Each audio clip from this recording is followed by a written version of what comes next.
The Journey of Squarepeck, Chapter 12, Our Country.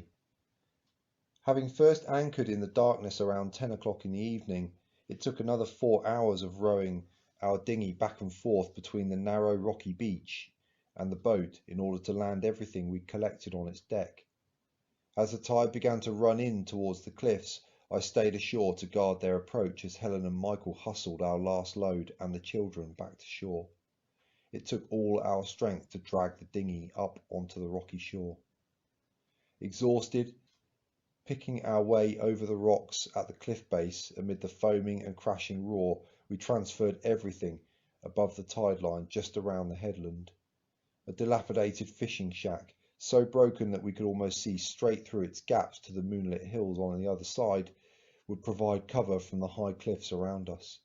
The wind was beginning to rise. Clouds were gathering once more. "We have to take a risk and go into the shack," I shouted to my wife over the din by the water's edge. "If we don't, we'll be exposed to anyone on the cliffs, not to mention the weather." "Check it out first," she replied. "I'll bring the kids up after you." As always, my pistol led me as I crept into the dark interior. Moments later, my family entered the quite empty shack, shuttling our kit in from the base of the cliff where it lay.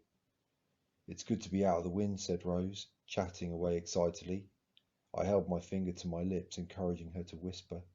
Eve was, on the other hand, grumpy and tired.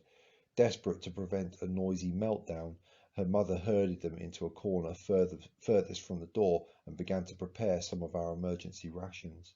Soon Eve was singing quietly as she ate, a sure sign that she was enjoying the meal of Sniper's biscuits softened in sweet black tea. I left the door ajar as it had been when we arrived, stationed Michael as lookout there, and began to assemble the cart, carefully loading it with our fresh water can and grab bags, which I arranged like a nest ready to contain the girls. I worked fast. It was vital that we were well clear of the beach by sunup.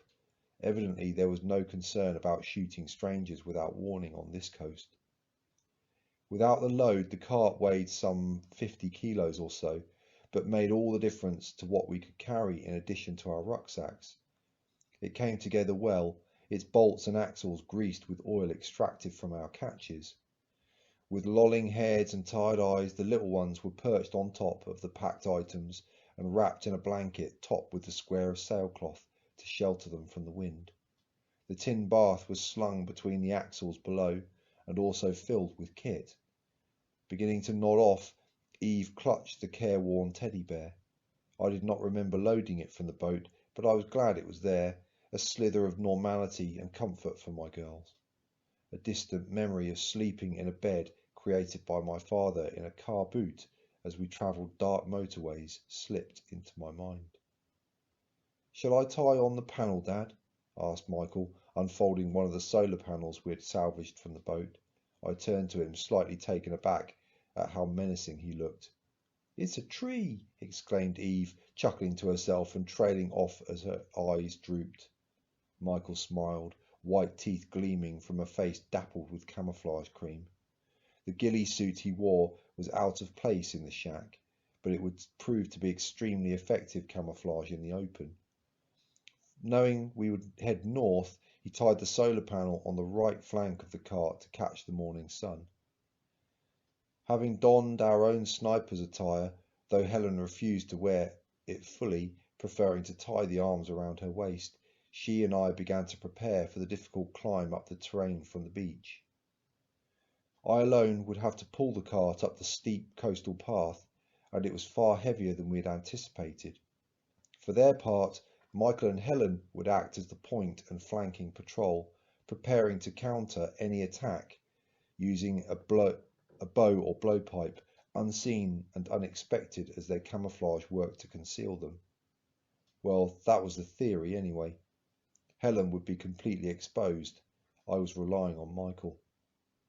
Each of us wore a small rucksack which contained essential items we were likely to need if we had to abandon our cart. I remember when we moved house how I'd wished to own less stuff. I hadn't quite bargained on this extreme result. No televisions, no mountains of gadgets or collections of chairs accompanied our moving home. Our possessions now amounted to what we could carry on our backs or load on the cart. Somehow, though, life seemed easier, lighter with this enforced simplicity. In a way, the lack of choices that owning fewer things entailed had made life less overwhelming. But some things we could not live without. Michael and I checked the hunting bows that I had bought online years ago. Helen unrose the blowpipes we'd fashioned on the barge. Finally, I inserted my shortwave radio earpiece and set the radio to scan for broadcast traffic. It was hopeless for picking up the government or military signals, but likely to catch any civilians communicating by radio within a mile of us. My son carried the other radio but switched it off to save the battery. He plugged our mobile phone, which contained a library of precious photographs and music, into the solar panel. At last, ready to set out, we slipped silently into the night, with only the moon and stars lighting our way. Our eyes adjusting, we crept as silently as possible up the steep road that led up from the slipway by the shack, dealing all the while with movement hobbled by the trundling cart. By the time we reached the field above the beach, I was pouring sweat, my body a sack of burning muscles. Despite the pain, my senses were alive. The smell of wet grass was overwhelming as I sucked in lungfuls of air. It feels like the ground is pitching under my feet, said Helen, as we crouched to rest by a hedge line. Dock rock, I smiled, strumming an air guitar.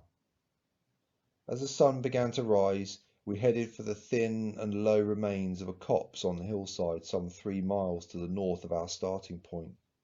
With no practical route cross-country, we were forced onto the main road of a small inland village. The scent of lavender raided my nostrils as my son brushed through overgrown front gardens ahead of us, moving to secure our exposed march down the narrow street. It was the first flowering plant life other than the sickly foliage of herb boxes on the boat, which I had smelled in a long time. As she went, Helen picked trailing nasturtium leaves, rolling them up and popping them delicately into the mouths of her babies while they peered out from beneath the sailcloth. The pleasure at this sensuous experience was writ large on her face. The children ate the unfamiliar leaves with aplomb, revelling in the peppery new sensation. The scent of the gardens and the taste of fresh greens were intoxicating. It had been too long. Lying low on a precipitous, grassy knoll later that morning, I could see in the distance the cove we had left, littered with broken boats of all sizes, from trawlers to yachts, powerboats, even rafts. Some were worth millions of pounds in their day, but now lay broken and abandoned on the high tide line of the beach, gleaming wreckage in the early autumn sun.